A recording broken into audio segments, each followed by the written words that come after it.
Hello friends, HRM की कुछ memory based important question answers आज हम डिस्कस करने वाले हैं। ये सारे ही क्वेश्चन आंसर्स आपके एग्जाम में जून 2023 में पूछे गए थे। चलिए वन बाय वन इसको स्टार्ट करते हैं। एक ये क्वेश्चन पूछा गया था, what is balance score card. Balance score card क्या होता है और ये कितने टाइप से किया जाता है। ठीक है, तो पहले बैलेंस स्कोर कार्ड को समझते हैं। बैलेंस स्कोर कार्ड बिल्कुल उसी तरीके से होता है जैसे किसी बच्चे का रिपोर्ट कार्ड होता है, जैसे उसके मैथ्स में कितने मार्क्स है, उसका इंग्लिश में कितने मार्क्स है। ठीक है, तो हर मार्क्स उसकी परफॉर्मेंस के बारे में लिखा होता है किसी बच्चे के रिपोर्ट कार्ड में। सेम ऐसे एक स्कोर कार्ड किसी ऑर्गेनाइजेशन के बारे में बताता है। बैलेंस मतलब इसमें सारे फैक्टर्स को कंसिडर किया जाना चाहिए।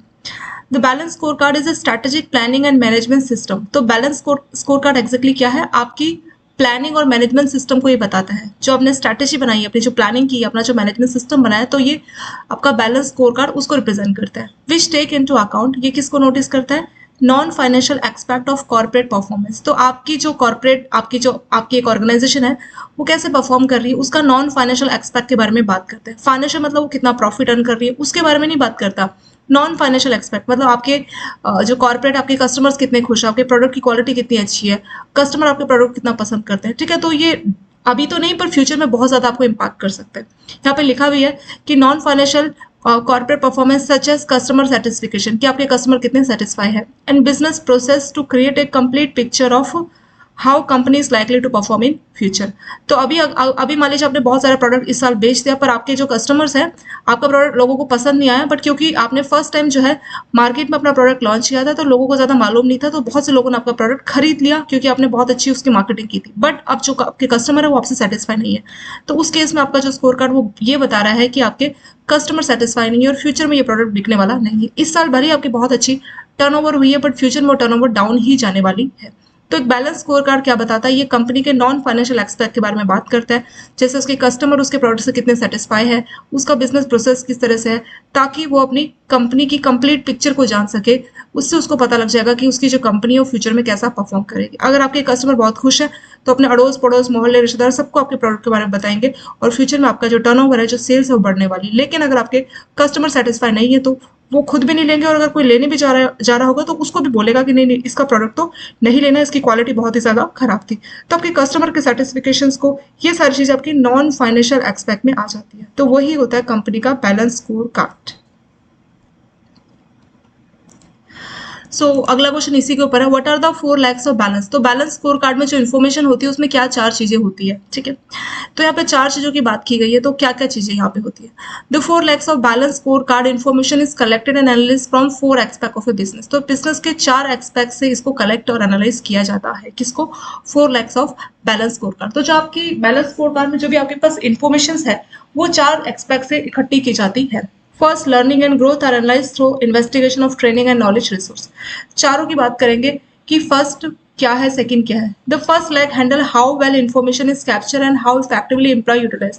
पहला जो लैग है आपके इसी स्कोर कार्ड का, वो ये बताता है कि जो इन्फॉर्मेशन उसको किस तरह से कैप्चर किया जाता है, मतलब मार्केट में आपके बारे में जो इन्फॉर्मेशन उसको कैसे इकट्ठा किया जाता है, and how effectively employ utilise this information to convert into competitive advantages over the industry. और जो भी इन्फॉर्मेशन आपकी कंपनी के बारे में, जो एम्प्लॉयज है आपके, वो उस इन्फॉर्मेशन को कैसे इस्तेमाल करते हैं ताकि आपके जो बाकी के जो कॉम्पिटिटर है उनसे आप बेटर वे में एक अच्छी पोजीशन में हो सके। तो आपके बारे में जो इन्फॉर्मेशन है उसको कैसे इकट्ठा किया जा रहा है और कैसे उस जो आपके एम्प्लॉय है वो उस इन्फॉर्मेशन को इस्तेमाल कर रहे हैं। सेकेंड लैग क्या बताता है, business process are evaluated by investigating how well product are manufactures. मतलब सेकंड जो आपका, पहला तो आपकी इन्फॉर्मेशन को लेके हो गया, सेकंड आपके बिजनेस प्रोसेस को लेके हो गया कि कैसे प्रोडक्ट को मैन्युफैक्चर किया जा रहा है। ठीक है, तो are evaluated by investigating how well product, तो इसमें क्या किया जाएगा, इसमें एनालाइज किया जाएगा कि किस तरह से प्रोडक्ट को मैन्युफैक्चर किया जा रहा है, किस क्वालिटी के प्रोडक्ट को मैन्युफैक्चर किया जा रहा है। Operation management is analyse to track any gap. तो इसमें ऑपरेशन मैनेजमेंट को देखा जाता है, कोई गैप तो नहीं है, कोई डिले तो नहीं हो रही, कोई शॉर्टेज या कोई वेस्टेज तो नहीं हो रहा प्रोडक्ट के और प्रोडक्शन में, मैन्युफैक्चर में, तो वो चीजें देखी जाती है सेकंड वाले लाइन में। तीसरा आता है customer perspective, are collected to gauge customer. तो कस्टमर पर्सपेक्टिव मतलब कस्टमर को क्या लगता है, वो क्या सोचता है आपके प्रोडक्ट के बारे में, कस्टमर कितना सेटिस्फाई है with quality, price and availability of product. तो जो भी आपने मार्केट में अपना प्रोडक्ट भेजा है तो लोग जो है उस आपके जो कस्टमर्स है आपके प्रोडक्ट की क्वालिटी, प्राइस को लेके या उसकी अवेलेबिलिटी को लेके कितना सेटिस्फाई है। तो तीसरा होता है कस्टमर पर्सपेक्टिव, मतलब कस्टमर पॉइंट ऑफ व्यू से। Customer provide feedback regarding if their needs are meet. तो अगर आपने कस्टमर को जो प्रोडक्ट चाहिए और आपने उसको वही वाला प्रोडक्ट दिया तो कस्टमर आपके लिए एक अच्छा फीडबैक देने का भी यहाँ पे काम करते हैं। तो तीसरी चीज ये हो गई। चौथा और फाइनल क्या है? Finally financial data. तो लास्ट में जो फाइनेंशियल डेटा है, तो चौथा आपका स्कोर कार्ड का फोर्थ लेग क्या है? वो है आपका फाइनेंशियल डेटा। फाइनेंशियल डेटा में क्या क्या आएगा? सेल्स कितने की है आपने, खर्चे कितने के किए, इनकम कितने की है, are use to understand financial performance. तो आपने मान लीजिए सेल्स बहुत ज्यादा की है बट आपके खर्चे भी बहुत ज्यादा है, तो फाइनेंशियल डेटा में पूरा स्टडी किया जाता है कि कितने की सेल्स हुई है, कितने खर्चे हुए, कितनी इनकम हुई है, ताकि हम अपनी फाइनेंशियल परफॉर्मेंस को, अपनी कंपनी की फाइनेंशियल परफॉर्मेंस को समझ सकें। दीज फाइनेंशियल मैट्रिक्स में इंक्लूड रिसीवर्स। तो जो भी हम यहाँ पे फाइनेंशियल परफॉर्मेंस की बात कर रहे हैं, यहाँ पर रिसीवर मतलब कितना पैसा आने वाला है, हमारे जो फाइनेंशियल रेशियो जैसे करंट एसेट, करंट रेशियो, उनकी बात की गई है। बजट वेरिएंस, कितना बजट रखा और कितना जो है खर्चा हो गया, इनकम टारगेट, तो ये सारी चीजों की स्टडी की जाती है फाइनेंशियल डेटा लास्ट वाले पॉइंट में।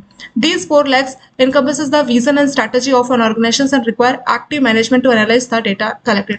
तो ये जो 4 लेग्स की हमने यहाँ पे बात की है स्कोर कार्ड की, तो ये एक तरह से विजन का काम करता है। विजन मतलब फ्यूचर में आप कहाँ होंगे, आपकी स्ट्रैटेजी का काम करता है, ताकि एक एक्टिव मैनेजमेंट जो है इसको समझ सके, एनालाइज कर सके। Therefore, the balanced scorecard is often referred as management tools, not a measurement tool। तो इसको, ये जो आपका स्कोर कार्ड है, बैलेंस स्कोर कार्ड, इसको बोला जाता है मैनेजमेंट टूल, ना कि मेजरमेंट। मैनेजमेंट टूल्स मतलब ये टूल जो कि मैनेजमेंट इस्तेमाल करता है ताकि वो सही स्ट्रैटेजी और सही विजन बना सके अपनी ऑर्गेनाइजेशन को लेके। ठीक है, तो यही था आपका बैलेंस स्कोर कार्ड इन्फॉर्मेशन। तो बैलेंस स्कोर कार्ड क्या क्या होता है, हमने देखा ना कि ऑर्गेनाइजेशंस की प्लानिंग और मैनेजमेंट सिस्टम के बारे में बताता है। कोई भी कॉर्पोरेट है उसके नॉन फाइनेंशियल परफॉर्मेंस, जैसे उसके कस्टमर कितने सेटिस्फाई है, उसका बिजनेस प्रोसेस मतलब कितनी वेस्टेज हो रही है, किस तरह से प्रोडक्ट मैन्युफैक्चर हो रहा है, तो उसकी पूरी की पूरी इन्फॉर्मेशन देता है ताकि ऑर्गेनाइजेशन, कंपनी खुद को समझ सके कि फ्यूचर में कैसा परफॉर्म करने वाली है। तो वो हो जाएगा उनका बैलेंस स्कोर कार्ड। इसके 4 लेग्स होते हैं, 4 फेजेस आप बोल सकते हैं। पहले लेग में क्या होगा कि इन्फॉर्मेशन को कैसे इकट्ठा किया जा रहा है और उस इन्फॉर्मेशन को कैसे एम्प्लॉय इस्तेमाल कर रहे हैं अपनी ऑर्गेनाइजेशन को बेहतर बनाने के लिए, अपने कॉम्पिटेटिव एडवांटेजेस, मतलब आप बाकियों से खुद को कैसे बेहतर बना रहे हो, अपने कॉम्पिटेटर्स आप कैसे आगे है उस इन्फॉर्मेशन को इस्तेमाल करके, तो उसकी बात की जाती है उसके first leg off score card में। सेकंड बताता है बिजनेस प्रोसेस, कि आपके जो प्रोडक्ट है किस तरह से मैन्युफैक्चर किए जाते हैं। ठीक है, क्या कोई डिले होता है, बहुत देरी से हो रहा है, या कोई वेस्टेज बहुत ज्यादा हो रही है, या प्रोडक्ट मार्केट में बहुत शॉर्टेज है, डिमांड है पर प्रोडक्ट पहुंच नहीं पा रहे मार्केट में, तो ये सारी चीजें बिजनेस प्रोसेस में आ जाएगी। ये आपका सेकंड लेग है आपके किसका, score card, business score card information का। तीसरा है कस्टमर पर्सपेक्टिव। यहाँ पे कस्टमर पॉइंट ऑफ व्यू से देखा जाता है कि कस्टमर सेटिस्फाई है या नहीं है हमारे प्रोडक्ट की क्वालिटी, प्राइस और अवेलेबिलिटी को लेके, कस्टमर खुश है या नहीं है। ठीक है, ये इसमें देखा जाता है। और इसमें कस्टमर का कोई फीडबैक है कि वो कितने खुश हमारे प्रोडक्ट को लेके, उसकी क्वालिटी को लेके, तो वो भी इसमें देखी जाती है। लास्ट है फाइनेंशियल डेटा। इसमें कंपनी के बारे में, उसकी जो फाइनेंशियल परफॉर्मेंस है उसको स्टडी किया जाएगा, जैसे कंपनी ने कितने की सेल्स की, कितना खर्चा हुआ, कितनी इनकम हुई, कितना रिसीवेबल मिला, किस तरह की कंपनी के रेशियो, तो इन सब की स्टडी जो है फाइनेंशियल डेटा में की जाती है। तो यही 4 लेग है आपके बैलेंस स्कोर कार्ड इन्फॉर्मेशन के। ठीक है, तो ये सिंपल सा क्वेश्चन इसके ऊपर आपका, सिंपल सा टॉपिक इसके ऊपर आपका क्वेश्चन पूछा गया था। और भी बहुत सारे क्वेश्चंस पूछे गए थे और काफी सारे क्वेश्चंस जो है आपकी, जो मैंने आपको पीडीएफ बताया था ना, 2 हैंड्स की आप डाउनलोड कर लीजिए, वहां पे आपको पीडीएफ मिल जाएगा। अप्रोक्स 400 के आसपास क्वेश्चंस है। पूरी जो बुक है आपके ई मॉड्यूल्स तक, तो सारे के सारे जो इंपॉर्टेंट क्वेश्चंस है वो इसी में कवर हो जाएंगे। उस पीडीएफ को आप लोग बिल्कुल अवेल कर लीजिए। और इससे पहले भी मैंने आप लोगों के लिए 13 पार्ट बना रखे हैं, तो उसमें भी मैंने काफी ज्यादा इंपॉर्टेंट टॉपिक को एक्सप्लेन किया है, तो उन पार्ट को भी आपको अच्छे से देख के जाना, उन वीडियोस को आपको अच्छे से देख के जाना चाहिए। एबीएम का मॉड्यूल बी है, तो बहुत सारे टॉपिक आपका एबीएम जो मॉड्यूल बी है वो भी कवर करता है एचआरएम का। ठीक है, एबीएफएम का मॉड्यूल ए और कुछ और मॉड्यूल जो एबीएफएम के मॉड्यूल ए में जो है, सॉरी एबीएफएम का मॉड्यूल ए उसका चैप्टर 1 और उसके आगे के चैप्टर्स को भी आप जस्ट गो थ्रू कर सकते हैं। बट अभी तो बहुत ज्यादा टाइम नहीं बचा आपका, तो एबीएफएम का सिर्फ मॉड्यूल ए का चैप्टर 1 भी अगर आप गो थ्रू करेंगे तो भी आपके लिए थोड़ा सा सफिशिएंट रहेगा। और जो एबीएम है वो तो आप अच्छे से कर लेना, उसका मॉड्यूल जो बी है ना वो काफी आपके लिए हेल्पफुल होगा एचआरएम के लिए। और सबसे पहले आपको इनसे एबीएम और एबीएफएम से सबसे पहले करना है पीडीएफ जो मैंने बनाई है, और जो 13-14 वीडियोस आपके पास अवेलेबल है उन वीडियोस को आपको जरूर देख के जाना चाहिए। ठीक है, नेक्स्ट इसके ऊपर क्वेश्चन था 360 डिग्री अप्रेजल। ये इस बार भी पूछा था जून में, और उससे पहले भी, मतलब बहुत बार ये क्वेश्चन पूछ लेते हैं एचआर में, तो हमेशा ये क्वेश्चन आता है कि 360 डिग्री अप्रेजल क्या है। 360 डिग्री अप्रेजल मतलब आप बीच में हैं और आपके फ्रेंड्स, आपके कलीग्स, आपके बॉस, आपके जूनियर, आपके सीनियर सभी आपके बारे में बता रहे हैं कि आप किस तरह से काम कर रहे हैं, आपका परफॉर्मेंस क्या है, तो वही आपका 360 डिग्री अप्रेजल। ठीक है, बीच में आप हैं और जिनको भी आप जानते हैं, आपके सीनियर्स, आपके जूनियर, सभी से आपके बारे में पूछा जा रहा है कि आप किस तरीके से काम करते हैं, तो वो ये 360 डिग्री अप्रेजल। तो बहुत ही सिंपल सी डेफिनेशन है। 360 degree appraisal was first developed by general electric USA. तो 1992 में इसको पहली बार इस्तेमाल किया गया था। Today it is used by all organisations. तो अभी की बात करें तो इसकी शुरुआत वैसे जनरल इलेक्ट्रिक ने की थी 1992 में, बट अभी जो है हर ऑर्गेनाइजेशन 360 डिग्री अप्रेजल को इस्तेमाल कर रही है। In India it is used by, ये कंपनीज के नाम है ज्यादातर, ये आईटी कंपनी जैसे विप्रो हो गया, आपका इन्फोसिस हो गया, रिलायंस हो गया, तो ये सारी आपकी आईटी कंपनी, तो वहां पे 360 डिग्री अप्रेजल को इस्तेमाल किया जाता है। An appraisal made by top management. Appraisal क्या होता है कि आप किस तरह से परफॉर्म कर रहे हैं, क्या काम करते हैं, तो इसमें आपके जो टॉप मैनेजमेंट के लोग होंगे वो आपका अप्रेजल करेंगे। इमीडिएट सुपीरियर मतलब आपके ऊपर आपका बॉस जो जिसको आप रिपोर्ट करते हैं, आपके साथी, आपके जूनियर्स, सेल्फ, आपके बारे आपसे भी पूछा जाएगा कि आप बताइए आपको कैसा लगता है कि आपने कैसा काम किया। आपके कस्टमर जो आपसे इंटरेक्ट करते हैं बैंकों में, वो सारे आपका अप्रेजल करेंगे। वही आपका 360 डिग्री अप्रेजल, मतलब आप बीच में और आप जिस जिसके जानते हैं, जिस जिसके कांटेक्ट में है, तो उससे जाना जाएगा आपके बारे में कि आप किस तरीके का काम करते हैं। आपके कस्टमर आपसे खुश है नहीं, आपके जूनियर्स, आपके सीनियर्स, आपके टॉप मैनेजमेंट, तो सभी मिलकर अगर आपका अप्रेजल करेंगे तो वही होता है आपका 360 डिग्री अप्रेजल। और इसमें खुद भी आप इंक्लूड होते हैं। जैसे आपका फाइनेंशियल ईयर कंप्लीट होता है ना, तो आपने साल भर में क्या काम किया तो आप लिख के देते हैं ना, अपना सेल्फ अप्रेजल करते हैं ना, तो वही आपका सेल्फ अप्रेजल भी इसमें इंक्लूड होता है। हेयर परफॉर्मेंस ऑफ एम्प्लॉय और मैनेजर इज एवेलेड बाय 6 पार्टीज। तो यहाँ पे 6 पार्टीज जो है आपका परफॉर्मेंस का एवेल्यूशन करती है कि कैसा आपने परफॉर्म किया, इंक्लूडिंग हिमसेल्फ, आपसे खुद से भी पूछा जाता है। इसके अलावा बाकी 5 पार्टीज और होती है, तो टोटल 6 पार्टीज जो आपकी परफॉर्मेंस को एवेल्यूशन करती है। So employee get a feedback of their performance from everyone around. तो जो भी आपके आसपास है, सभी के सभी आपकी काम को, आपकी परफॉर्मेंस को लेकर फीडबैक यहाँ पे देने का काम करते हैं। This method is very reliable because evaluation is done by many different parties. तो ये मेथड काफी रिलेबल है क्योंकि इसमें मान लीजिए आपका इमीडिएट बॉस आपके बीच में कोई मनमुटाव हो गया और आपने उसको आपके बॉस ने आपके बारे में कुछ नेगेटिव बोल दिया, बट आपके साथ के जो बाकी के लोग हैं, आपके जूनियर्स हैं, आपके टॉप मैनेजमेंट के हैं, आपके कस्टमर्स हैं, तो उन सबसे भी आपके बारे में अप्रेजल लिया जाएगा, ताकि अगर एक पर्सन तो बायस्ड कर सकता है, भेदभाव कर सकता है, पर इतने सारे लोग नहीं कर सकते ना, तो इसको काफी रिलायबल मेथड माना जाता है। This parties are in best position to evaluate the employee और managers because they are continuously interacting. तो बहुत से लोग जो उनके साथ काम करते हैं, उनके साथ इंटरेक्शन रहता है, उनके साथ काम करते हैं, तो उनको उसके बारे में मालूम होता है और वो सही इवेल्यूशन देते हैं। तो सिंपल सा टर्म है आपका 360 डिग्री अप्रेजल, जिसमें आपका अप्रेजल टोटल 6 पार्टीज मिलकर करेंगे, जिसमें आपके सीनियर्स, जूनियर्स, आपके इमीडिएट बॉस जो है, आपके सुपीरियर्स, आपके टॉप मैनेजमेंट वाले ऑफिशियल्स, आप तो सभी मिलकर जो है अप्रेजल करते हैं। आप अप्रेजल मतलब आप कैसा परफॉर्म करते हैं, कैसा आप काम करते हैं, ठीक, आप अच्छा काम करते हैं, कैसा करते हैं, तो उसी का अप्रेजल किया जाता है। तो वही हो जाएगा आपका 360 डिग्री, मतलब कोई छूटेगा नहीं। जिसके कॉन्टेक्ट में आप है अपने ऑर्गेनाइजेशन में, तो सबसे पूछा जाएगा कि आप किस तरीके से काम करते हैं, तो वही हो जाएगा आपका 360 डिग्री अप्रेजल। एक क्वेश्चन इसके ऊपर पूछा गया था, सडन क्राइसिस एंड स्मॉल्डरिंग क्राइसिस क्या होता है। सडन मतलब जो अचानक से हो जाए, और स्मॉल्डरिंग मतलब जो अवेलेबल तो है बट अभी थोड़ा टाइम लगेगा, उसका रिजल्ट देखने में थोड़ा सा टाइम लगेगा, तो वो होता है स्मॉल्डरिंग। सडन मतलब अचानक से कोई क्राइसिस, अचानक से कोई स्थिति आ जाए, एक जैसे बोलते हैं ना अचानक से सब कुछ चेंज हो गया, तो वो हो जाएगा आपका सडन क्राइसिस। क्राइसिस आप समझते ना, कोई नेगेटिव टाइम, खराब वक्त, बहुत बड़ी खतरा, तो वो आपका क्राइसिस में हो जाएगा, ठीक है। Sudden crisis are characterised by their immediate onset. तो ये अचानक से आ जाते हैं। They tend to be unanticipated, मतलब हमें इसका उम्मीद नहीं होता कि ऐसा कुछ हो जाएगा, वो अचानक से हो जाते हैं। एंड एस्केलेट वेरी क्विकली, और अचानक से हो भी जाते हैं और बहुत जल्दी बढ़ भी जाते हैं।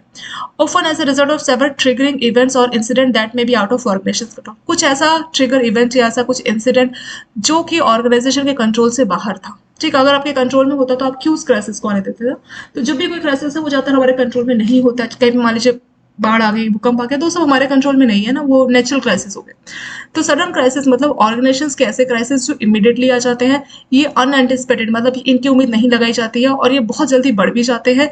और साथ में जो है ये मतलब इसका कारण क्या, ऐसा क्यों हो जाता है, उसका कारण क्या है कि कुछ ऐसा ट्रिगरिंग इवेंट हो गया या कुछ ऐसा इंसिडेंट हो गया जिसका आपके ऑर्गेनाइजेशन पे कोई कंट्रोल नहीं था, तो उसको बोला जाता है सडन क्राइसिस। सेकेंड था आपका स्मॉल्डरिंग क्राइसिस। स्मॉल्डरिंग क्या होता है? Smoldering crises are those for which common features is that impact on organization and its stakeholders grow sometimes undetected over a period of time indicator। तो बोल रहे ये जो आपके स्मोल्डरिंग क्राइसिस है, इसके इंडिकेटर्स आपको पहले से देखने लग जाते हैं, लेकिन उसको आपने मिस कर दिया होता है या डिनाई कर दिया होता है या गलत आप समझे होते हैं, मतलब आपको पहले से पता लग जाता है कि ये क्राइसिस आने वाला है, तो वो होता है आपका स्मॉल्डरिंग क्राइसिस। मतलब धीरे धीरे ये आता है पर पहले से ये जो है अपने इंडिकेशंस देता है, अपने सिम्टम देता है। कौन? आपका स्मॉल्डरिंग क्राइसिस। और उन सिम्टम को या तो आपने इग्नोर कर दिया होता है, मिस कर दिया होता है, या मानने से इनकार कर दिया होता है। आपकी ऑर्गेनाइजेशन बहुत बड़ी है और आपको लग रहा है कि कैसे मेरी इतनी बड़ी ऑर्गेनाइजेशन को कैसे खतरा हो सकता है, तो आपने बिल्कुल ही डिनाई कर दिया उस सिम्टम को देख के भी, तो वो उस केस में आपको जो क्राइसिस मिलेगा वो आपका स्मॉल्डरिंग क्राइसिस होगा। It is generally accepted in literature of crisis management that most crisis, ज्यादातर जो क्राइसिस होते हैं ना तो वो आपके इसी टाइप के होते हैं, smouldering crisis. Whether it is change to company structure such as lay off, जैसे मान लीजिए आप क्या कर रहे हैं, कंपनी स्ट्रक्चर चेंज कर रहे हैं, आप क्या कर रहे हैं, ले ऑफ कर रहे हैं, मतलब पुराने जो आपके एम्प्लॉय हैं उनको आप निकाल रहे हैं। और neglecting to address negative customer feedback, अब कस्टमर आपके बारे में कोई नेगेटिव फीडबैक दे रहे हो और आप उसको बिल्कुल ही नेग्लेक्ट किए जा रहे हैं। उन्होंने आपके प्रोडक्ट को लेकर कुछ कंप्लेन की कि ऐसा प्रोडक्ट है और आपने बिल्कुल क्या किया, आपने कस्टमर की बात सुनने के बदले उसको बिल्कुल ही इग्नोर कर दिया। अभी तो आप इग्नोर कर रहे हैं, फ्यूचर में वो कस्टमर आपको छोड़ के चले जाएंगे, जिसकी वजह से आपको क्राइसिस देखना पड़ेगा। स्मॉल्डरिंग crisis can almost always be tracked back to a decision moment followed by a string of slips in communication. Smoldering crises are best managed by identify. तो बोल रहे हैं कि अगर आप चाहते हैं कि स्मॉल्डरिंग क्राइसिस को आप मैनेज कर सको, उसको रोक सको, तो अर्ली जब ये अपने पुराने साइन दिखाने लगा, अपने सिम्टम दिखाने लगा, तभी आपको उसको आइडेंटिफाई करके ठीक करना चाहिए। ठीक है, तो दो टाइप के क्राइसिस है, सडन और स्मॉल्डरिंग। सडन तो हमारा कोई कंट्रोल नहीं है, हम उसके बारे में जान भी नहीं सकते, अचानक से आ जाता है और अचानक से बढ़ भी जाता है। स्मॉल्डरिंग अपने बहुत सारे सिम्टम देता है, बट हम अपने उनके जो सिम्टम है, जो भी हमें इंडिकेटर्स मिलते हैं, उसको हम इग्नोर डिनाई करते चलते हैं, जिसकी वजह से हमें स्मॉल्डरिंग क्राइसिस देखने को मिलते हैं। ज़्यादातर ऑर्गेनाइजेशन में स्मॉल्डरिंग क्राइसिस ही देखने को मिलते हैं, और अगर हम टाइम रहते हुए इसके सिम्टम को, इसके इंडिकेटर्स को समझ के उसको ठीक करें, तो इस क्राइसिस से हम बच सकते हैं। तो ये क्वेश्चन सिंपल सा आपका पूछा गया था। एक क्वेश्चन बानी के ऊपर था, इसका फुल फॉर्म एक्चुअली पूछा गया था। ठीक है, तो BANI, बस आप फुल फॉर्म भी याद करके जाएंगे तो इस तरीके का क्वेश्चन पूछा गया था, बट थोड़ा सा हम लोग उसको डिटेल में देख लेते हैं। ठीक है, ये क्वेश्चन आपका 1 नंबर में पूछा गया था, जिसमें B की फुल फॉर्म, A की फुल फॉर्म, N और I की फुल फॉर्म पूछी गई थी। B की फुल फॉर्म है ब्रिटल, A की फुल फॉर्म है एनेक्सिस, N का है नॉन लीनियर, और लास्ट में जो आपका I है, I की फुल फॉर्म है आपकी इनकम्प्रिहेंसिबिलिटी। ठीक है, तो ये इसकी फुल फॉर्म के ऊपर आपका क्वेश्चन पूछा गया था। थोड़ा सा इसको देख लेते हैं क्या था। तो देखिए, जब आपका कोविड-19 पेंडेमिक आया था, ठीक है, तो उसमें जो आपका VUCA, ये भी इंडिकेटर बताता है, कोई अचानक से कोई चीजें हो जाए जो हमारे कंट्रोल में नहीं है, तो उस तरह के इंडिकेशंस के बारे में बात करता है VUCA। तो उस टाइम पे VUCA जो है सफिशिएंट नहीं था। VUCA का जो टॉपिक है मैं आपको इसी के बाद बताऊंगी, पहले हम लोग उसको देख लेते हैं बानी का। तो वो जो VUCA है वो इंडिकेटर सफिशिएंट नहीं था। ठीक है, वो सही तरह से डिस्क्राइब नहीं कर पा रहा था सिचुएशंस को। सो अ न्यू एक्रोनिम, तो एक नया जो है BANI को जो है कॉइन किया गया था, किसके द्वारा, अमेरिकन एंथ्रोपोलॉजिस्ट के द्वारा, ऑथर के द्वारा। तो अमेरिकन एक ऑथर थे, उन्होंने बानी की टर्म जो है बताई थी, कब, कोविड-19 के बाद इन्होंने बताई थी। तो इसका पर्पस क्या था, उन्होंने बानी टर्म क्यों दी थी, इसका पर्पस था to deal with new normal created by challenge, जैसे आपके ग्लोबल वार्मिंग हो गया, कोविड-19 पैंडेमिक हो गया, या इस तरह की कोई अनफोर्सिड जो क्राइसिस फ्यूचर में होगी, तो उसको एक्सप्लेन करने के लिए ये क्या है एग्जैक्टली और उसके साथ कैसे डील करना है, तो उसको एक्सप्लेन करने के लिए BANI टर्म दी गई थी अमेरिकन एंथ्रोपोलॉजिस्ट के द्वारा। तो इसमें B क्या है, A क्या है, N क्या है और I क्या, उसको समझते हैं। पहला आता है B का फुल फॉर्म है ब्रिचल। ब्रिचल क्या बताता है, इन ए सिनेरियो ब्रिचल और frail we can not predict और predetermine beyond a particular point. Brittle मतलब हम प्रेडिक्ट नहीं कर पा रहे, एक पॉइंट से आगे हम नहीं जान पा रहे कि आगे क्या होने वाला है। However much the situations is reliable and flexible, the idea is that we are susceptible to catastrophe at any stage and all business that are build on fragile foundation can fall.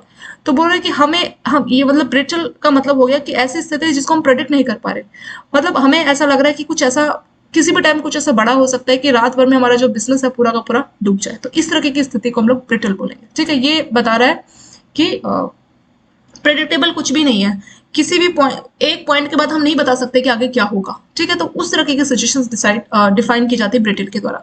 Second आता है A, anxious. Anxiety is one of the most present symptom. Anxiety मतलब जब मान लीजिए Covid ये सारी situations होगी, तो कंपनीज की स्थिति क्या होगी, वो बहुत ज्यादा चिंता में होंगी, not just in personal life, सिर्फ आपकी पर्सनल लाइफ ही नहीं बल्कि जॉब मार्केट, इस सब में जो लोग सभी बहुत ज्यादा परेशान होंगे, एनेक्सिटी की स्थिति होगी। We are living on the edge which create a sense of urgency which guide decision making. Anxiety caused by continuous change in our personal and professional life. कई बार आपकी पर्सनल और प्रोफेशनल लाइफ में बहुत कुछ change होता है, तो भी आपको एनेक्सिटी वाली सिचुएशंस अराइज होती है। जैसे आप बार बार जॉब चेंज करें, तो नई नई जगह पे आप जा रहे हैं, तो आपको एनेक्सिटी वाली फीलिंग वहां पे भी आती है। तो दूसरा हो गया आपका एनेक्सिटी। तीसरा है N stands for non linear. Non linear, in turbulence we live in a world whose events seem disconnect and disproportional without a well defined and standard. बोल रहा है कि हम एक ऐसे स्ट्रक्चर में रह रहे हैं, एक ऐसी जगह पर रह रहे हैं जिसमें कुछ पहले से प्रोपोर्शन वे में नहीं है, सब चीज ऐसे लग रहा है जैसे कि डिसकनेक्ट हो रखी है। ठीक है, अगर हम एक अच्छे से प्रॉपर स्टैंडर्ड स्ट्रक्चर नहीं बनाएंगे, it is not possible to make structure organisation. तो अगर आप चाहते हैं कि आपको एक अच्छी और स्ट्रक्चर ऑर्गेनाइजेशन बनाना है तो आपको एक स्टैंडर्ड स्ट्रक्चर को इस्तेमाल करना पड़ेगा। The disconnections and disproportion between cause and effect led to non linear situations, यानी क्या कारण है, उसका क्या इफेक्ट होगा, अगर वो चीज़ आपस में डिसप्रपोर्शन वे में होंगी, अगर वो करेक्ट नहीं कर पाएंगे कि क्या कारण था, किसकी वजह से इफेक्ट देखने को मिला, तो हम काम नहीं कर पाएंगे, उससे हमें नॉन लीनियर वाली सिचुएशन को फेस करना पड़ेगा। ठीक है, तो नॉन लीनियर सिंपल सा मतलब हो गया कि क्या कारण था, मतलब क्या क्या कारण, किस वजह से हुआ और क्या इफेक्ट हुआ, अगर वो चीज आपस में कनेक्ट नहीं हो पा रही है, वो बिल्कुल डिसप्रपोर्शन वे में काम कर रही है, तो उस स्थिति को हम लोग बोलेंगे नॉन लीनियर। लास्ट है आपका आई। आई हो जाएगा incomprehensibility. It occurs as a consequence of excess information and is often counter intuitive in nature, जैसे कि what occurs when artificial intelligence और बिग डेटा इंटरनेट, मतलब इसमें हम बोलने मतलब ये ऐसी स्थिति जिसमें जरूरत से ज्यादा इन्फॉर्मेशन है, उसका क्या आपको कंसिक्वेंस फेस करना पड़ेगा। जैसे हमारी जो आर्टिफिशियल इंटेलिजेंस कभी फ्यूचर में बहुत ज्यादा ग्रो कर जाता है, तो वो हमारी लाइफ को किस तरह से इम्पैक्ट करेगा। ठीक है, क्या पता उनका खुद का सोचने का स्टार्ट हो जाए, वो खुद से अपने बारे में सोचने लगे, ह्यूमन सोसाइटी के बारे में नेगेटिव वे में सोचने लगे, तो कुछ भी इस तरह की नेगेटिव परिस्थिति को इन्होंने आई से रिप्रेजेंट यहाँ पे किया। तो ज़्यादा आपका डिटेल में नहीं पूछा जाएगा, अगर ये आएगा तो आपको उसमें बस फुल फॉर्म ही पूछी जाएगी, ब्रिटल, एनेक्शियस, नॉन लिनियर और लास्ट आपका इनकॉम्प्रिहेंसिबिलिटी। ये तो आपके मेमोरी बेस्ड क्वेश्चन हो गए। इसके अलावा कुछ और भी क्वेश्चंस पूछे गए थे और वो मैंने आपको ऑलरेडी पुराने वीडियोस में कराए हैं, पर क्योंकि ये वीडियोस आपकी मेमोरी बेस्ड है तो उन वीडियोस का जो क्लिप है मैं आपके साथ यहाँ पे ऐड कर दूंगी। एक है आपका केस एंड मेथड, ठीक है, इसके ऊपर आपका क्वेश्चन पूछा गया था। ठीक है, ये पूरा टॉपिक आई थिंक 10-12 मिनट का, तो ये मैंने आपके शायद पार्ट 1 में कराया, तो वहीं से मैं वीडियो को यहाँ पे जो है ऐड करके लगा दूंगी ताकि आपको मेमोरी बेस एक ही जगह पे मिल जाए। जो आपके जून में पूछे गए थे वो आपको एक ही जगह पे एक ही वीडियो में मिल जाए। ठीक है, अगला VUCA के ऊपर भी आपका क्वेश्चन था, तो ये वीडियो में आपके लिए लगा दूंगी। टोटल क्वालिटी मैनेजमेंट के ऊपर था और एक थ्योरी दी गई थी इमल के द्वारा, इमल की थ्योरी, तो वो भी मैं यहाँ पे ऐड कर दूंगी।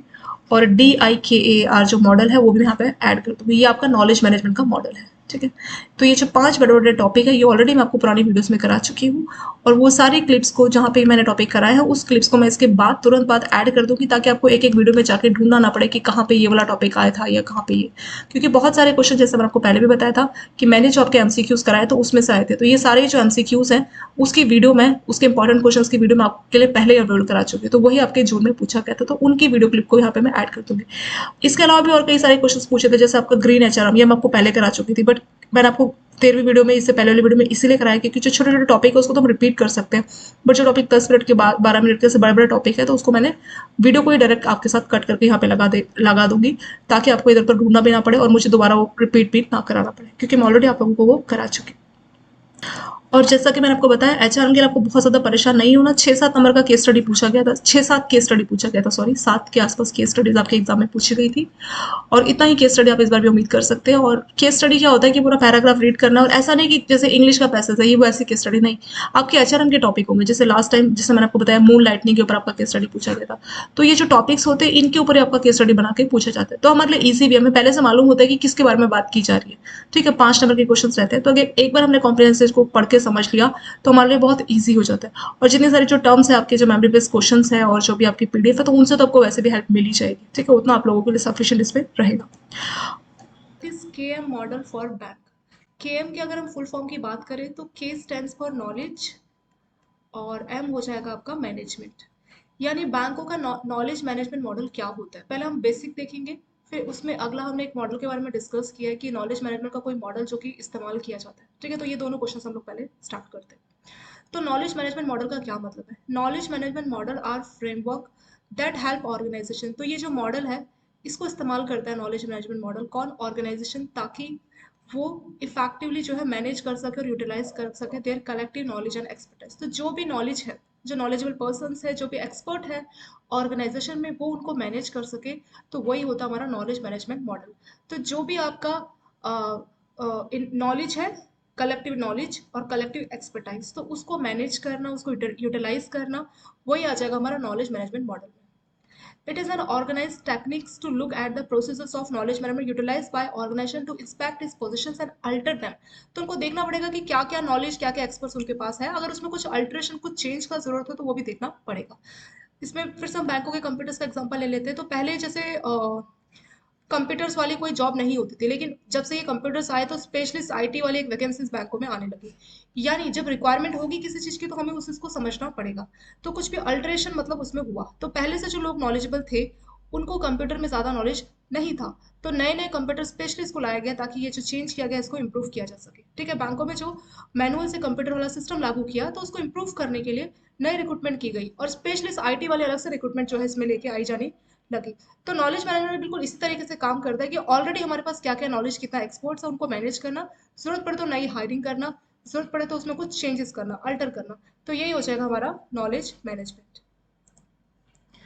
नेक्स्ट क्वेश्चन है what is knowledge management model. तो बैंकों के किसी नॉलेज मैनेजमेंट मॉडल की हम बात करेंगे। बैंक कैन फॉलो DIKAR, ये एक मॉडल है। तो DIKAR में क्या होता है इसके बारे में हम देखेंगे। DIKAR ये आपका, ठीक है, अभी हम देखेंगे। Which is recommended strongly for the, तो जो ये जो आपका DIKAR मॉडल है ना, तो ये सॉफ्टवेयर इंडस्ट्रीज में के लिए काफी लागू होता था। This model different from usual approach in the sense it start from the ending from the result which is a reverse process. तो इसकी जो शुरुआत होती है वो रिजल्ट से होती है, मतलब ये उल्टा चलता है। जनरली अगर हम नॉर्मल मॉडल की बात करें तो नॉर्मल मॉडल आपका RAKID है। ठीक है, तो जो यूजुअल मेथड है वो RAKID है और DIKR बिल्कुल एक रिवर्स मॉडल है, इसी का बिल्कुल उल्टा। तो इसको आप उल्टा कर दीजिए RAKID मॉडल को, तो ये हो जाएगा DIKAR मॉडल। तो इसी DIKR मॉडल की यहाँ पे बात की जा रही है। मतलब ये मॉडल क्या है, जो यूजुअल मॉडल है, मतलब नॉर्मली जो आपका RAKID एक मॉडल है ये नॉर्मली चलता है, तो इससे बिल्कुल एक अपोजिट है। इसमें जो आपका DIKR मॉडल है इसमें जो रिजल्ट है रिजल्ट को टॉप में रखा जाता है और फिर जो काम है उसको बाद में रखा जाता है। तो उसमें जो रिजल्ट आपको मिलेगा, रिजल्ट को क्या रख रहे हैं, प्रायोरिटी दे रहे हैं, और फिर जो काम है उस रिजल्ट को अचीव करने के लिए उसको बाद में प्रायोरिटी दी जा रही है। मतलब काम को पहले प्रायोरिटी दे रहे हैं कि हाँ ये रिजल्ट हमें चाहिए और उसके लिए हमें इस तरीके से काम करना है। तो इस तरह से आपका DIKR मॉडल काम करता है। There is greater possibilities of achieving the desired result. तो आपने रिजल्ट को पहले रखा है और फिर आप उसके लिए काम कर रहे हैं कि कैसे इस रिजल्ट को अचीव कर सके, तो ज्यादा पॉसिबिलिटीज है कि आप अपने इस रिजल्ट को अचीव कर सकते हैं। In that sense DIKR is turn upside down and approach as RAKID। तो उसके लिए हम इसको RAKID इस तरह से जो है लिखते हैं। अब ये RAKID मॉडल क्या है इसके बारे में पढ़ेंगे। ये DIKR का जस्ट रिवर्सल फॉर्म है। ठीक है, इसको अगर आप उल्टा करेंगे तो RAKID हो जाएगा। तो इसमें पहले आपका जो R है वो रिप्रेजेंट कर रहा है आपके रिजल्ट को। ठीक है, तो RAKID में R रिप्रेजेंट कर रहा है हमारे रिजल्ट को, A रिप्रेजेंट कर रहा है हमारे एक्शन को, K रिप्रेजेंट कर रहा है हमारी नॉलेज को, आई रिप्रेजेंट कर रहा है हमारी इन्फॉर्मेशन को, और डी रिप्रेजेंट कर रहा है हमारे डेटा को। ठीक है, तो कई बार एक नंबर का ऐसे भी क्वेश्चन पूछ लेते हैं कि DIKR मॉडल में आपका के क्या है, ए क्या है, आर क्या है, तो हमें इसका जो है टर्म मालूम होना चाहिए। तो आर क्या है, आर है हमारा रिजल्ट, ए है हमारा एक्शन, के है हमारा नॉलेज, आई है हमारा इन्फॉर्मेशन, और डी है हमारा डेटा। ठीक है, तो ये पांच चीजें इसमें होगी। अब थोड़ा थोड़ा देखेंगे कि क्या कहना चाह रहा है। आर हमारा आ जाएगा रिजल्ट, तो हमें देखना पड़ेगा कि हमारा जो रिजल्ट है वो वर्थवाइल रहे। ठीक है, तो पहले इसमें रिजल्ट की बात की है। जैसे कि हमने देखा था ना कि यहाँ पे रिजल्ट को पहले टॉप पे रखा जा रहा है, तो रिजल्ट की बात इसमें पहले की जा रही है। इंश्योर वर्थवाइल रिजल्ट, की सही रिजल्ट जो है मिले, इसको इंश्योर करना है।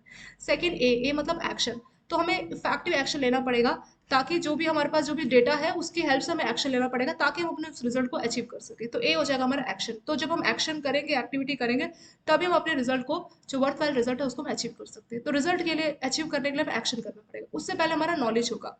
इसमें क्या होगा, knowledge which is the basics for above. तो अगर हम चाहते हैं कि हम सही तरह से एक्शन करें, कोई भी हम एक्टिविटी करें, तो उसके लिए हमें उसके बारे में मालूम होना चाहिए, नॉलेज मालूम होनी चाहिए। तो ये दो चीजें लाने के लिए कि हम एक्शन करेंगे, ठीक है, और अपने रिजल्ट को अचीव करेंगे, तो उसके लिए जरूरी है नॉलेज, आपको उसके बारे में मालूम होना चाहिए। अब नॉलेज कहाँ से मिलेगी, नॉलेज मिलेगी आपको इन्फॉर्मेशन से। तो हमें इन्फॉर्मेशन देखना पड़ेगा, having the necessary information which is reflected to process produce. तो हमें इन्फॉर्मेशन को जो है जानना पड़ेगा कि कौन सी इन्फॉर्मेशन जो कि हमारे लिए जरूरी है, तो उसी इन्फॉर्मेशन के हेल्प से आपको नॉलेज होगा और फिर आप एक्शन लेंगे और फिर आप अपना रिजल्ट अचीव कर सकते हो। अब इन्फॉर्मेशन कहाँ से मिलेगी, उसके लिए हमें डेटा को देखना पड़ेगा। हमें जो है डेटा को कलेक्ट करना पड़ेगा, उसको स्टोर करना पड़ेगा और उसको प्रोसेस करना पड़ेगा ताकि आप जो है इन्फॉर्मेशन को इकट्ठा कर सके। तो मतलब पूरा ये स्टेजेस में हो रहा है। पहले हमें क्या करना पड़ेगा, पहले हमें डेटा को इकट्ठा करना पड़ेगा, फिर उस डेटा से हमें क्या करना पड़ेगा, इन्फॉर्मेशन को कलेक्ट करना पड़ेगा, फिर इन्फॉर्मेशन की हेल्प से हमें नॉलेज हो जाएगा कि इस तरह से हमें डिसीजन लेना है, फिर हम क्या करेंगे, एक्शन लेंगे फाइनली, और उससे हम अपना जो रिजल्ट है वो अपना अचीव करेंगे। तो इस तरह से जो है आपका नॉलेज मैनेजमेंट मॉडल कंप्लीट इसमें होता है। तो शॉर्ट में एक बार फिर से देखते हैं। DIKR मॉडल जो है इसमें आपका जो है RAKID के तौर पे काम कर रहा है, ये एक दूसरे का रिवर्सल ही है एक्चुअली। और इसमें आर में जो है, आर आपका रिजल्ट को रिप्रेजेंट कर रहा है, ए आपके एक्शन को, के आपके नॉलेज, आई आपका हो जाएगा इन्फॉर्मेशन, और डी हो जाएगा हमारा और डेटा। ठीक है, डेटा। तो ये पांच चीजें इसके कंपोनेंट में आ जाएगी। जो हमारे को रिजल्ट चाहिए तो उसके लिए हमें इंश्योर करना है कि सही रिजल्ट हमें मिले, उसके लिए हमें इफेक्टिव एक्शन लेना पड़ेगा। एक्शन लेने के लिए हमें सही नॉलेज होनी चाहिए। नॉलेज हमें कहाँ से मिलेगी? इन्फॉर्मेशन से मिलेगी। इन्फॉर्मेशन कहाँ से लेंगे? डेटा हम इकट्ठा करेंगे और उसी डेटा से जो है इन्फॉर्मेशन लिया जाता है। तो डेटा में मतलब वो समझ सकते हैं कि सब कुछ है। अपने जैसे बोलते हैं ना, अपने काम की चीज लेना। जैसे दुकान में तो सब कुछ है, तो हम सारा सामान लेके नहीं आते, उसमें से जो चीज हम अपने इस्तेमाल के लिए ला रहे हैं तो उसको एक तरह से आप इन्फॉर्मेशन समझ सकते हो। तो डेटा एक बहुत बड़ा समंदर है, और उसमें से आप अपना एक बाल्टी पानी इस्तेमाल के लिए ले रहे हैं, तो एक बाल्टी पानी आपका इन्फॉर्मेशन है। तो डेटा से ही जो है इन्फॉर्मेशन को एक्सट्रैक्ट किया जा रहा है। तो ये जो DI केयर मॉडल है बैंक इस्तेमाल करता है, और जनरली सॉफ्टवेयर इंडस्ट्रीज जो है इस वाले मॉडल को काफी इस्तेमाल करती है, ताकि वो नॉलेज मैनेजमेंट को इस्तेमाल कर सके। मतलब नॉलेज मैनेजमेंट पर्पस के लिए ये मॉडल बनाया गया है। और ये जो यूजुअल अप्रोच है उससे डिफरेंट है। यूजुअल आपका RAKID जो है, जो पुराने अप्रोच है, जो यूजुअल अप्रोच है, तो वहाँ पे रिजल्ट को जो है मतलब ये एंडिंग से स्टार्ट होता है। ठीक है, आपका जो DI केयर मॉडल ये एंडिंग से स्टार्ट होता है, रिजल्ट से शुरू होता है। मतलब इसकी शुरुआत ही रिजल्ट से हो रही है कि हमें रिजल्ट चाहिए। जनरली लोग क्या बोलते हैं, हम ये करेंगे लास्ट में रिजल्ट मिलेगा, बट इसमें क्या हो रहा है, रिजल्ट से शुरुआत हो रही है और फिर धीरे धीरे काम किए जा रहे हैं। What is Immanuel Kant's deontological theory? ये कौन सी थ्योरी है और किन के द्वारा दी गई थी? तो इमैनुअल कांट के द्वारा, इनका जो टाइम था वो 1724 से 1804 का टाइम टेन्यूर इनका रहा है। ठीक है, तो इन्होंने ये थ्योरी दी थी। ये थ्योरी इथिक्स के बारे में बात करती है। ठीक है, तो इनकी एक एथिकल थ्योरी दी गई थी, और ये सभी ह्यूमन बीइंग पे जो है इनकी थ्योरी अप्लाई करती है। तो इस थ्योरी में क्या बेसिक प्रिंसिपल था, किस बारे में बात की गई थी, तो उसके बारे में थोड़ा सा देखते हैं। The basic principle of this theory is that human being should be treated with dignity and respect. तो जो भी ह्यूमन बीइंग है उनको रिस्पेक्ट और मर्यादा के साथ हमें ट्रीट करना चाहिए, because they to have rights, क्योंकि ह्यूमन बीइंग के भी जो है राइट्स होते हैं, तो उनको रिस्पेक्ट और डिग्निटी के साथ ट्रीट करना चाहिए। आप इनका टेन्योर देख लीजिए कि कब ये जीवित थे। 1804, तो उस टाइम पे ह्यूमन बीइंग में जो है स्लेवरी इस तरह की चीजें बहुत देखने को मिलती थी। ठीक है, मतलब आदमी कोई गुलाम बना ले लाइफ टाइम तक, और भी बहुत सारा ह्यूमन बीइंग में, मतलब छोटी जात नीची जात इस तरह से बहुत ज्यादा लोगों का शोषण किया जाता। तो इनकी ये थ्योरी उस टाइम पे बनाई गई थी। तो उस टाइम पे ह्यूमन बीइंग का कोई रिस्पेक्ट नहीं था। जो रिच लोग थे उनकी रिस्पेक्ट थी, गरीब लोगों की कोई वैल्यू नहीं थी। तो उनकी थ्योरी उस टाइम पे बनाई गई थी। तो इनकी थ्योरी बोलती है कि जो ह्यूमन बीइंग है उनको आपको रिस्पेक्ट और मर्यादा के साथ ट्रीट करना चाहिए, क्योंकि उनके भी राइट्स होते हैं। इनका जो एथिकल प्रिंसिपल है उसमें बोला था, people have a duty to respect other people right. इसमें बोला है कि एक पर्सन की, एक इंडिविजुअल की ड्यूटी है कि वो दूसरे की जो है रिस्पेक्ट करे एंड ट्रीट दैम अकॉर्डिंगली, और उसको भी उसी तरह से ट्रीट करे। तो कोर कंसेप्ट बिहाइंड दिस, तो इसके पीछे जो मेन कंसेप्ट है वो यही था, देयर आर ऑब्जेक्टिव ऑब्लिगेशंस और duties that are required by all people when faced with an ethical situation। तो जब भी आपके सामने कोई ethical situations आ जाती है, then the process is simply identifying one's duty and making the appropriate decision। तो आपको अपनी ड्यूटी को समझना होगा, अपने ऑब्लिगेशन को समझना होगा, और हमारी ड्यूटी क्या है? People have a duty to respect other. तो इसमें बोला था कि आपका ऑब्लिगेशन, आपकी ड्यूटी, उसको आपको समझना पड़ेगा, और हमारी ड्यूटी क्या है कि हमें सभी पर्सन को डिग्निटी रिस्पेक्ट के साथ ट्रीट करना चाहिए। तो जब भी आप इथिकल सिचुएशन में फंस जाते हैं, आपको नहीं समझ आता कि आपको कौन सा डिसीजन लेना चाहिए, तो उस टाइम पे आपको समझना पड़ेगा कि आपको इथिकल वे में सोचना है, और जो ह्यूमन बीइंग है उसको भी आपको रिस्पेक्ट और डिग्निटी के साथ ट्रीट करना है। तो यही था हमारा Immanuel Kant deontological total quality management. TQM से इसको रिप्रेजेंट किया जाता है, टोटल क्वालिटी मैनेजमेंट। ये क्या होता है?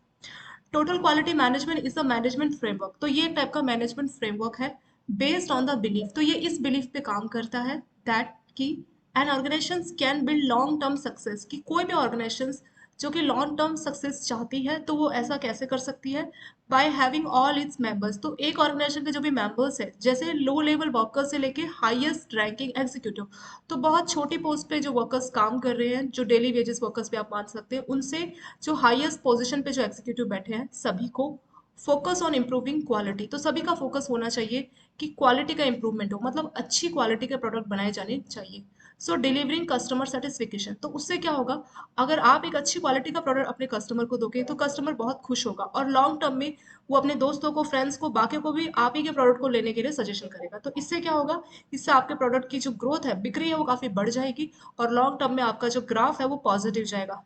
ठीक है, तो सक्सेस हासिल करने के लिए सबसे ज़रूरी चीज़ है, एक अच्छी क्वालिटी का प्रोडक्ट हमें डिलीवर करना चाहिए अपने कस्टमर्स को, क्योंकि जब अच्छी क्वालिटी का कस्टमर को प्रोडक्ट मिलेगा तो कस्टमर का सेटिस्फेक्शन लेवल इंप्रूव होता है। फ्यूचर में वो आप ही के प्रोडक्ट को खरीदेगा, प्लस आप उसके जो कस्टमर्स के दोस्त, फ्रेंड्स हैं, बाकी को भी आपके बारे में रेफर करेगा। तो इससे आप लॉन्ग टर्म जो है सक्सेस हासिल कर सकते हैं, और ऑलरेडी अगर आप सक्सेसफुल है तो लॉन्ग टर्म तक तभी आप रह सकते हैं। इससे होगा क्या कि लॉन्ग टर्म एक तरह से ब्रांड इमेज क्रिएट होती है। ठीक है, ब्रांड वैल्यू बोलते हैं ना, तो बहुत नई नई ब्रांड्स होती है। जैसा आप मान लीजिए LG का कोई ब्रांड है, LG के AC एक अच्छी ब्रांड के होते हैं। ठीक है, LG का फ्रिज, तो ये जो ब्रांड इमेज है कैसे बनी? हो सकता है कि पहले सिर्फ एलजी का एसी आया हो, लोगों ने इसके अच्छे रिव्यूज देखे हो, तो एलजी के एसी के बाद लोगों को उसके फ्रिज भी पसंद आए, फिर उसकी वॉशिंग मशीन पसंद आई। यानी एक चीज को आपने अच्छी क्वालिटी का बना के बेचा, तो उसकी वजह से आपने और भी कई सारे प्रोडक्ट लॉन्च किए, तो लोगों ने आपके बाकी प्रोडक्ट को भी इसीलिए खरीदा क्योंकि आपने एक अच्छी ब्रांड इमेज बना रखी थी अपने पहले प्रोडक्ट की। तो वही होता है हमारा टोटल क्वालिटी मैनेजमेंट, कि हम जो भी प्रोडक्ट बनाए, तो टॉप लेवल से लोअर लेवल से टॉप लेवल के जो भी हमारे एग्जीक्यूटिव्स हैं, लो लेवल वर्कर्स से लेकर टॉप लेवल जो एग्जीक्यूटिव, उन सबको इस बात को हमें इंश्योर करना है कि जो जो भी इतने भी हमारे मेंबर्स जुड़े हुए हैं शॉर्ट लेवल से यानी लो लेवल वर्कर्स से हाई लेवल एग्जीक्यूटिव, तो उनका मेन फोकस होना चाहिए क्वालिटी को इंप्रूव करते रहना। ठीक है, अच्छी क्वालिटी के प्रोडक्ट को देना। इससे क्या होता है, ब्रांड इमेज क्रिएट होती है, और लॉन्ग टर्म में ब्रांड इमेज से आपकी ऑर्गेनाइजेशन काफी सक्सेसफुल जो है बनती है। वही हमारा टोटल क्वालिटी मैनेजमेंट। और ये जो टोटल क्वालिटी मैनेजमेंट है, ये फिलॉसफी की तरह है और ये गाइडिंग प्रिंसिपल के तौर पे काम करता है। मतलब ये फिलॉसफी भी है और ये गाइडिंग प्रिंसिपल है। मतलब ये ऐसा प्रिंसिपल है जो कि हमें गाइड करने का काम करता है, that represent the foundation of continuously improving organisation. तो ये एक ऑर्गेनाइजेशन जो कि आगे खुद को इंप्रूव करना चाहती है, इंप्रूव मतलब धीरे धीरे अच्छा अच्छा करना चाहती है, अच्छे अच्छे प्रोडक्ट बनाना चाहती है, तो उसके फाउंडेशन के तौर पे टोटल क्वालिटी मैनेजमेंट काम करता है। It is applicable of quantitative methods and human resource to improve all the process within the organization and exceed customer needs now and future। तो ये एक क्वांटिटेटिव मेथड्स के तौर पे काम करता है। और जो भी ह्यूमन रिसोर्स है, ह्यूमन रिसोर्स मतलब जैसे हमारे एम्प्लॉयज ये सब हो गए, तो उनका मेन फोकस होना चाहिए कि ऐसे प्रोसेसेस को इस्तेमाल करना जो एक अच्छी क्वालिटी का प्रोडक्ट बना के दे। तो ये हो गया हमारा total quality V U C A. V U C A क्या होता है? तो वी यू सी ए में जो वी है वो रिप्रेजेंट करता है वॉलेटाइल को, यू रिप्रेजेंट करता है अनसर्टेनिटी को, सी रिप्रेजेंट करता है कॉम्प्लेक्स को, और ए रिप्रेजेंट करता है एम्बिगस को। ठीक है, तो ये चार टर्म से हमारा वी यू सी ए वॉका हमारा बना है। तो ये एग्जैक्टली क्या होता है वॉका? मतलब हमारे को जो है चेंज के बारे में बताता है, कोई भी ऑर्गेनाइजेशन में किस टाइप का चेंज आता है उस टाइप पे, मतलब ये किस तरह की जो सिचुएशंस क्रिएट होती है, तो उसी के बारे में ये बात करता है। इसमें बोला है tracing from the history it was observe that during post cold war period the VUCA concept emerge to explain the promising new dynamic world. मतलब इसमें जो है मार्केट सिचुएशन के बारे में बोला जा रहा है कि कुछ भी चीज़ जो है बदल सकती है, कुछ भी चीज़ हम नहीं बोल सकते, कुछ भी अनसर्टेन हो सकता है, चीज़ें बहुत कॉम्प्लेक्स हो सकती है, अनक्लियर हो सकती है। ठीक है, इन चार के बारे में वॉका बात करता है। एग्जाम्पल से समझते हैं वॉका सिचुएशन का एग्जाम्पल आप इसको समझ जाएंगे कि वॉका एक्जेक्टली क्या है।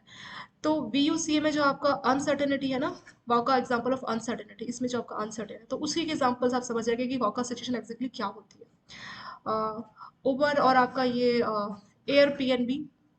ठीक है, तो जब से आपके ये ओला उबर इस तरह की कैब्स आनी शुरू हो गई थी, उबेर ओला, तो तब से क्या हुआ कि आपकी जो टैक्सी इंडस्ट्रीज है, तो उसमें एक तरह से रेवोल्यूशन देखने को मिला। तो पहले अगर आपको टैक्सी चाहिए होती तो हम लोग क्या करते थे, ये ओला उबर के आने से पहले हम लोग कोई फ्रेंड्स या कोई आस पड़ोस में देखते थे कि कोई जान पहचान वाला जो कि कार या टैक्सी चलाता है, तो उनके उसको इस्तेमाल करके फिर हम कहीं घूमने के लिए ऐसे बुक करके जाते थे। लेकिन अभी बिल्कुल चेंज हो गया। अभी इनकी जो है ऐप है, कहीं भी हमें घूमने जाना होता तो हम अपना ओला या उबर की ऐप से अपनी टैक्सी या कैब को जो बुक कराते हैं। तो जो सोचिए जो टैक्सी इंडस्ट्रीज है, ठीक है, तो उनको कभी नहीं मालूम था कि ऐसा कोई टाइम आएगा, तो अचानक से जो है अनसर्टेन, जिसके बारे में पहले से किसी को कुछ नहीं मालूम है, ऐसे Airbnb app है। तो ये क्या है, होटल इंडस्ट्रीज के लिए है, इसलिए होटल इंडस्ट्रीज को बहुत इंपैक्ट किया। तो इनकी ऐप है जिसके थ्रू आप होटल्स में ये सब जो है कर सकते हो। तो ये सारे क्या इनोवेटिव प्रोसेस है। और जो उबर यहाँ पे दिया गया, इसने टैक्सी इंडस्ट्रीज को पूरा रिवोल्यूशनाइज कर दिया। मतलब किसी ने सोचा भी नहीं था कि इस तरह से कोई ऐप आएगी और ऐप के थ्रू आप लोग बुकिंग ये सब कर पाएंगे। तो ईज ऑफ बुकिंग आपका बहुत ईजी हो गया। तो देखा जाए इनका अपनी तरफ से कुछ इन्वेस्टमेंट नहीं है। इन्होंने, अगर हम उबर ओला किसी की बात करें, तो इन्होंने अपना क्या किया, इन्होंने बस एक ऐप बनाई है और लिंकिंग का काम किया, मतलब एक प्लेटफॉर्म प्रोवाइड कराने का काम किया, और बदले में इनको बहुत सारा जो है प्रॉफिट इनको मिला है। They both had unique model, तो दोनों का अपना अपना मॉडल है, that heavily relies on technology to disturb the industry. तो इन्होंने क्या इस्तेमाल किया, इन्होंने टेक्नोलॉजी को इस्तेमाल किया है ताकि इंडस्ट्रीज जो ऑलरेडी चल रही है उनको डिस्टर्ब किया जा सके। तो ये हमारी वॉकआउट की अनसर्टेनिटी वाली जो सिचुएशंस थी उसका एक एग्जांपल इसमें हो गया। ऐसे एक होता है वॉका लीडरशिप। लीडरशिप का क्या मतलब है, it refers to the leader. तो ये उन लीडर्स के लिए वर्ड इस्तेमाल किया गया VUCA leadership, who are able और force to shift and respond to change in their respective industries. तो ये वो लीडर्स थे जिन्होंने अपनी इंडस्ट्रीज में जो भी चेंज था उसको अपना लिया था स्विफ्टली। मतलब फटाफट से अगर चेंज हुआ ऑर्गेनाइजेशन में, तो उन्होंने खुद को चेंज के हिसाब से ढाल लिया और मार्केट के हिसाब से उन्होंने ढाल लिया। ठीक है, और वो काफी क्विकली था, मतलब बहुत तेजी से उन्होंने मार्केट में देखा कि सिचुएशन चेंज हो रही है और उन्होंने उसी हिसाब से खुद को ढाल लिया। तो उसी को बोला जाता है आपका लीडरशिप। तो थोड़ा सा आपको आइडिया लग गया होगा कि वीयूसी क्या है। इसके बारे में डिटेल में मैंने एक दो क्वेश्चन में आगे और भी रखा हुआ है। नेक्स्ट क्वेश्चन देखते हैं। जो वाका की फुल फॉर्म क्या है उसके बारे में हमने थोड़ा सा इससे पहले वाले क्वेश्चन में देखा था। VUCA, अब हम चारों के बारे में थोड़ा थोड़ा डिटेल में देखेंगे कि VUCA क्या एक्जैक्टली रिप्रेजेंट कर रहा है, ठीक है। तो इसमें 4 टाइप के चैलेंजेस की बात की गई है, that demand 4 distinct type of response. तो 4 टाइप के जो चैलेंज है वो वाका में रिप्रेजेंट किए गए हैं, ठीक है। फ्यूचर में कोई भी ऑर्गेनाइजेशन को चेंज के साथ जो भी चैलेंजेस देखने पड़ते हैं, कोई भी ऑर्गेनाइजेशन जो कि सर्वाइव कर रही है और कॉम्पिटेटिव इन्वायरमेंट में, तो उसको 4 टाइप के चैलेंजेस जो है फेस करने पड़ते हैं। तो उन्हीं 4 चैलेंजेस की बात वाका में की गई है। और 4 टाइप के रिस्पॉन्स, मतलब इस चैलेंजेस के हिसाब से आपको कैसा रिस्पॉन्स देना चाहिए, तो उसकी बात इसमें अभी हम उसको हम नेक्स्ट क्वेश्चन में देखेंगे, ठीक है। नेक्स्ट क्वेश्चन में कैसे हम इन 4 चैलेंजेस से बच सकते हैं, ठीक है, क्या स्ट्रैटेजीज होनी चाहिए, तो उससे बिल्कुल नेक्स्ट क्वेश्चन में। पहले हम उन चैलेंजेस के बारे में थोड़ा सा पढ़ लेते हैं कि वाकवा में कौन से 4 चैलेंजेस की बात की गई है। पहला इसमें है that make it difficult to know how to approach a challenging situation and easy to use VUCA. तो जब आपको नहीं मालूम कि चैलेंजिंग सिचुएशन को कैसे समझना है, कैसे अप्रोच करना है, तो आप वाका अप्रोच को इस्तेमाल कर सकते हैं। इससे आपको आइडिया लग जाएगा, ठीक है। अगर आपको कोई स्ट्रैटेजी बनानी है, कुछ भी प्लानिंग करनी है, तो वाका की हेल्प से आप अपनी स्ट्रैटेजी प्लानिंग भी कर सकते हैं। तो वाका आपकी मार्केट के चैलेंजेस को रिप्रेजेंट कर रहा है। तो 4 टाइप के चैलेंजेस की बात इसमें की जा रही है। इसमें पहला चैलेंज जो कि आपका वी है उसको बोलेंगे volatility, second challenge U uncertainty, C आपका कॉम्प्लेक्सिटी, और ए आपका हो जाएगा अम्बिग्युइटी। तो इन चारों चैलेंजेस के बारे में थोड़ा थोड़ा हम लोग पढ़ेंगे। पहला आता है आपका volatility. It refers to speed of change in the industry, market और वर्ल्ड इन जनरल। तो आपने देखा होगा कि बहुत जैसे बोलते हैं ना, टाइम के साथ चेंज हो रहा है, तो मार्केट इंडस्ट्रीज वो भी चेंज हो रही है, और उसके साथ साथ जो पब्लिक है, जो जनता है, उसका बिहेवियर भी चेंज हो रहा है। पहले लोग क्या करते थे कि ऑनलाइन शॉपिंग को कोई प्रेफर नहीं करता था। शुरू शुरू में जब ये आए थे आपके फ्लिपकार्ट, तो लोग सोचते थे कि फ्लिपकार्ट में कैसा सामान है, बेटर है कि दुकान में जाओ, देख लो कैसी क्वालिटी है, उसी टाइम पे पैसे दे के आओ, ठीक है। लोग उसको प्रेफर करते थे। बट धीरे धीरे पता लगा कि नहीं, ऑनलाइन में तो बहुत अच्छे रेट से, सस्ते रेट में अच्छी क्वालिटी का सामान मिल रहा है, क्योंकि सीधे जो है होलसेलर से जो है आपको सामान पहुंच रहा है, ठीक है। तो बहुत सारे इसके फायदे लोगों को लगे, तो लोग मूव कर गए।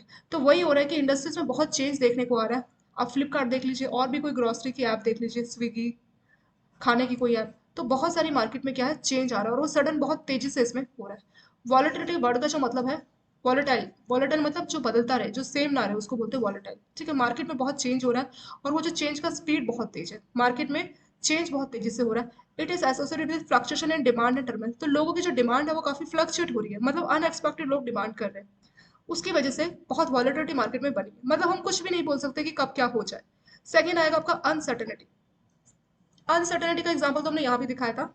अनसर्टेनिटी में क्या था, उबेर, उबर और आपका ये एयर BNB, ये नई जो है ऐप आ गई, और भी बहुत सारी ऐप है जिसके बारे में पहले से नहीं मालूम था। तो अनसर्टेनिटी का मतलब क्या, it is associated with people inability to understand, मतलब समझ नहीं पा रहे कि क्या हो रहा है। Uncertain environment are those that don't allow any prediction, मतलब ऐसा इन्वायरमेंट जिसके बारे में किसी ने पहले से प्रिडिक्शन ना की हो, वही हो जाएगा आपका अनसर्टेन, मतलब जिसके बारे में हमने पहले से नहीं सोचा हो।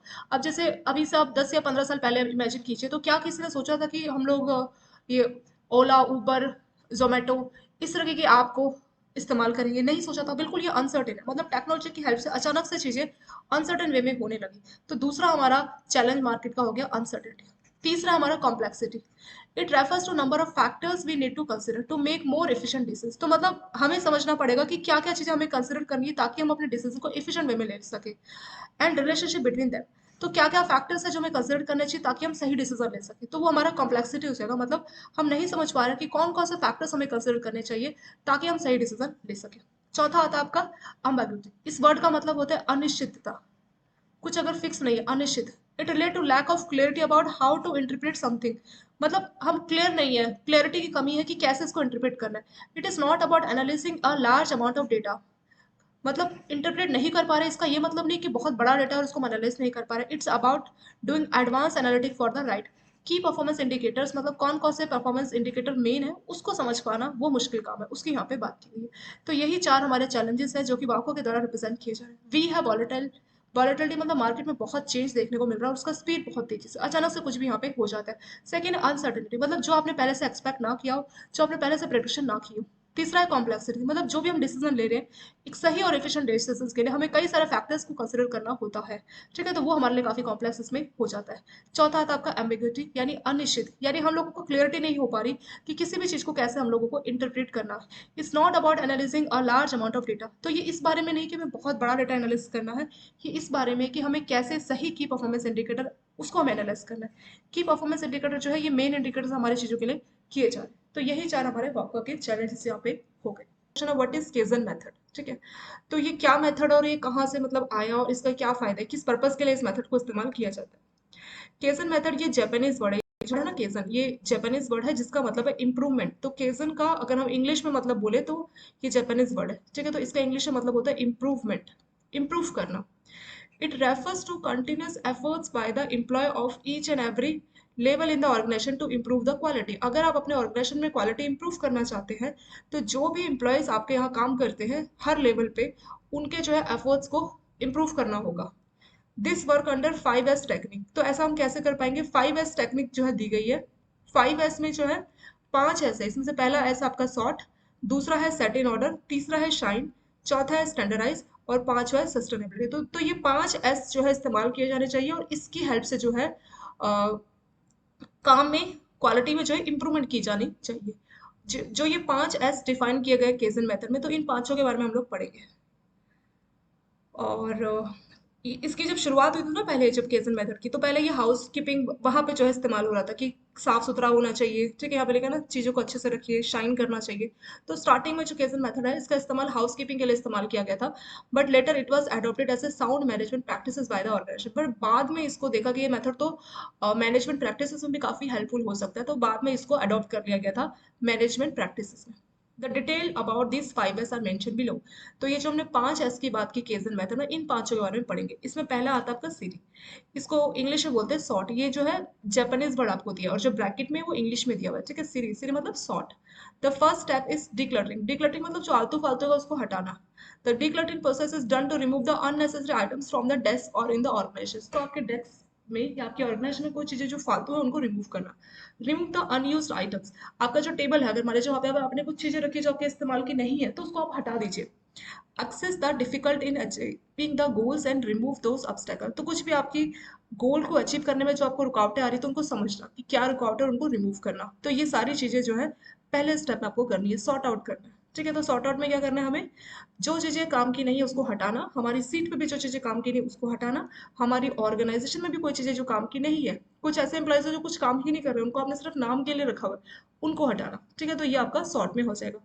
इससे आपकी ऑर्गेनाइजेशन में जो क्वालिटी है वो इंप्रूव होगी। सेकंड स्टेप है आपका सिट आउट, इसको बोलते हैं सेट इन ऑर्डर, इंग्लिश का मतलब है और ये जापानीज वर्ड है, ठीक है। सेट आउट या set in order. Set in order या सेट ऑन का क्या मतलब है?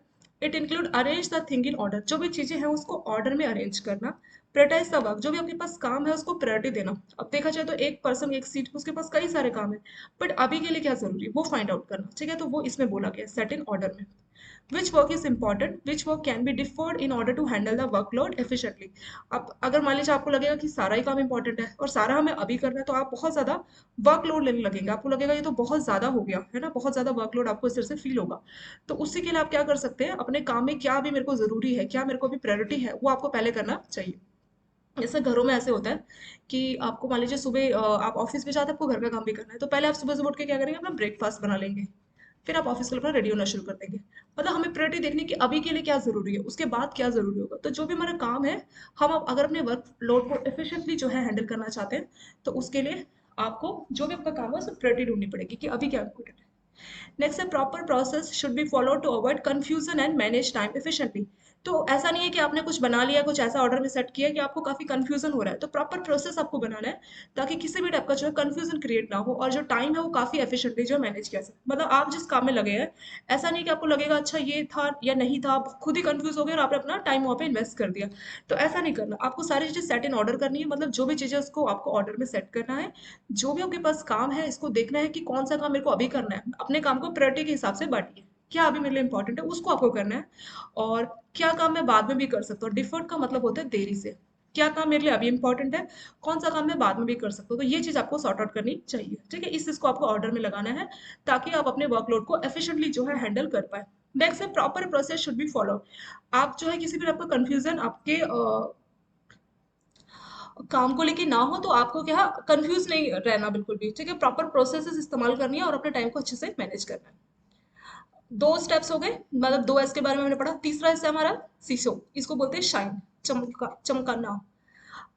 चमकने का मतलब क्या हुआ? जैसे ऑफिस में आपकी जो टेबल है उसमें चीजें बहुत ही सही तरह से रखी, क्योंकि अगर एक दो टेबल है, एक टेबल में सारी चीजें बहुत क्लीन है, इस कोने में यहाँ पे आपका सिस्टम है, यहाँ पे आपकी फाइल है, ठीक है, मान लीजिए कुछ फाइल्स है, हर चीज आपने संभाल के रखी है। एक दूसरा डेस्क है जहाँ पे कंप्यूटर है, यहाँ पे सब कुछ फैला हुआ है, तो हौच पौच बोलते हैं ना, कुछ चीज़ यहाँ गिरी पड़ी है, कुछ वहाँ गिरी पड़ी है, कुछ फाइल अगर आप ढूंढ रहे हो आपको नहीं मिल रहा, या अगर आप कुछ ढूंढ रहे हो तो फाइल के बंच में से आप ढूंढ रहे कि ये कहाँ है क्या है।